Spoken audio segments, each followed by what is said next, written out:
اعوذ باللہ من الشیطان اللعین الرجیم بسم اللہ الرحمن الرحیم اللہم صلی علی محمد وآل محمد وعجل فرجاک آل محمد۔ السلام علیکم یا علی علیہ السلام مدد۔ مومنین کرام، میرے ہاتھ میں تفسیر امام حسن عسکری علیہ السلام ہے۔ اس میں دو بادشاہوں کا تذکرہ معصومین علیہ السلام نے فرمایا کہ دو بادشاہ تھے۔ ایک صحابی روایت کرتا ہے، اور میں نے حضرت صلی اللہ علیہ وآلہ وسلم سے سننا ہے کہ زمانہ سابق میں دو شخص تھے، ایک تو مومن اور مطیع پروردگار تھا، اور دوسرا کافر جو اولیاء اللہ کو دشمن اور دشمنان خدا کو دوست رکھتا تھا،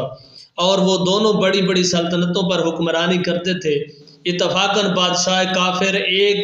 دفعہ بیمار ہوا اور ایسی مچھلی کے کھانے کی خواہش ظاہر کی جو اس موسم میں نہایت گہرے اور عمیق دریاؤں میں رہتی تھی، یعنی دریاؤں کے سنٹر میں رہتی تھی، جہاں سے کوئی اس کو پکڑ کر نہ لا سکتا تھا۔ اور طبیبوں نے اس سے کہا کہ تیرے جینے کی اب کوئی امید نہیں، تجھ کو مناسب ہے کہ کسی شخص کو اپنا جانشین اور خلیفہ کر دے، کیونکہ تو ان لوگوں سے زیادہ زندہ رہنے والا نہیں ہے جو قبروں میں پڑے سوتے ہیں، اور تیرا تندرست ہونا اس مچھلی پر موقوف ہے، اور آج کل اس کے دستیاب ہونے کی کچھ سبیل یعنی رستہ نہیں ہے۔ الغرض، اللہ تعالیٰ نے ایک فرشتے کو حکم دیا کہ اس مچھلی کو قعر دریا سے لے کر جا کر ایسی جگہ پہنچا دے جہاں سے اس کو بآسانی شکار کر سکے، یعنی سنٹر سے لے کر دریا سے سنٹر سے اٹھائے اور کنارے پر لائے جہاں سے شکار آسانی سے ہو سکے۔ القصہ وہ مچھلی لا کر اس کو کھلائی گئی اور وہ تندرست ہو گیا، اور اس کے بعد وہ کئی برس تک سلطنت کرتا رہا۔ بعد ازاں وہ مومن بادشاہ اسی مرض میں مبتلا ہوا، اور ان ایام میں اس قسم کی مچھلیاں کنارے کے قریب رہتی تھی جہاں سے ان کا شکار کرنا نہایت آسان تھا۔ جب اس بادشاہ نے اس کے کھانے کی خواہش ظاہر کی اور طبیبوں نے بھی اسی کو بطور دوا کے تجویز کیا، تو اللہ تعالیٰ کی طرف سے اس فرشتے کو حکم ہوا کہ اس قسم کی مچھلیوں کو کنارے سے لے جا کر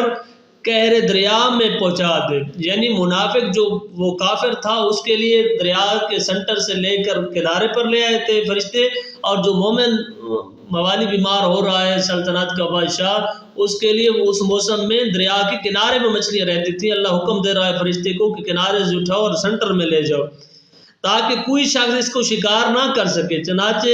ایسا ہی وقوع میں آیا، اور اس مومن بادشاہ نے اپنی خواہش کے پورا نہ ہونے اور دوا نہ ملنے کے باعث اس جہان فانی سے عالم جاودانی کی طرف رحلت کی۔ اس عجیب واقعے کو دیکھ کر ملائکہ آسمان اور اس شہر کے باشندے نہایت متعجب ہوئے، اور قریب تھا کہ فتنہ و فساد میں پڑ جائے کہ کیا باعث ہے کہ خدا نے کافر پر تو اس امر کو آسان اور سہل کر دیا جس کی کوئی سبیل اور تدبیر نہیں ہو سکتی تھی، اور مومن کے لیے امر سہل کو دشوار اور مشکل کر دیا۔ یہ حال دیکھ کر اللہ تعالیٰ نے ملائکہ آسمانی اور اس زمانے کے پیغمبر پر یہ وحی نازل کی کہ میں ہی خدائے کریم متفضل اور قادر ہوں کہ بخشش کرنے سے مجھ کو ضرر نہیں پہنچتا، اور بخشش نہ کرنے سے مجھ کو کچھ نفع نہیں ملتا، اور میں کسی پر ذرہ بھر بھی ظلم و ستم نہیں کرتا۔ سنو، میں نے اس کافر پر تو غیر موسم میں مچھلی کا پکڑنا اس لیے سہل کیا کہ اس کی ایک نیکی کا جو اس نے کی تھی اس کو عوض مل جائے، اور اس کا مجھ پر حق تھا کیونکہ میں کسی کی نیکی کو باطل نہیں کرتا۔ اور یہ اس لیے کیا گیا کہ جب وہ میدان حشر میں آئے تو اس کے نام اعمال میں کوئی نیکی باقی نہ رہے، اور اپنے کفر کے عوض داخل جہنم ہو۔ اور اسی مچھلیوں کو اس عابد بادشاہ سے ایک خطاب کے بعد، یعنی مومنین کرام، اس کافر کے لیے مچھلی کا شکار کیوں آسان کر دیا گیا تھا؟ اللہ تعالیٰ اپنے ملائکہ کو فرما رہا ہے کہ اس کی ایک نیکی تھی، اس کے سبب میں نے اس نیکی کا صلہ اس کو اس دنیا میں دے دیا تاکہ وہ قیامت والے دن خالی ہو جائے اور جہنم اس کا ٹھکانہ ہو، اسی جگہ پر اسے سزا مل جائے۔ تو اور اسی مچھلیوں کو اس عابد بادشاہ سے ایک خطاب کے بعد جو اس نے سرزد ہوئی تھی تاکہ اس کی خواہش کے روکنے اور اس دوا کے نہ ملنے کے سبب اس کو اس خطا سے پاک کر دوں، اور میرے دربار میں بے گناہ ہو کر حاضر ہو اور میرے بہشت عنبر سرشت میں داخل ہو۔ یعنی کافر کے لیے وہ آسان ہو گیا تھا، دوا بھی مل گئی تھی، اسے زندگی بھی مل گئی تھی، اور مومن نے ایک خطا کی تھی جو بادشاہ تھا اس کے لیے اسے دوا نہ ملنے کے سبب، اس کے گناہ کی معافی کے سبب اسے تکلیف دی گئی۔ یہ واقعہ سن کر عبداللہ بن یحییٰ وہ جو مولا علی علیہ السلام کے سامنے کرسی سے گرا تھا نے عرض کی کہ یا حضرت آپ نے مجھ کو فائدہ پہنچایا اور علم سکھلایا، اگر مناسب ہو تو میرا وہ گناہ بھی جس کے باعث میں اس مجلس میں اس رنج میں مبتلا ہوا مجھے بتلا دے تاکہ پھر کبھی ایسا نہ کروں۔ جناب امیر علیہ السلام نے فرمایا کہ تم نے کرسی پر بیٹھتے وقت بسم اللہ الرحمن الرحیم کا کہنا ترک کیا تھا، یعنی بسم اللہ الرحمن الرحیم نہیں پڑھے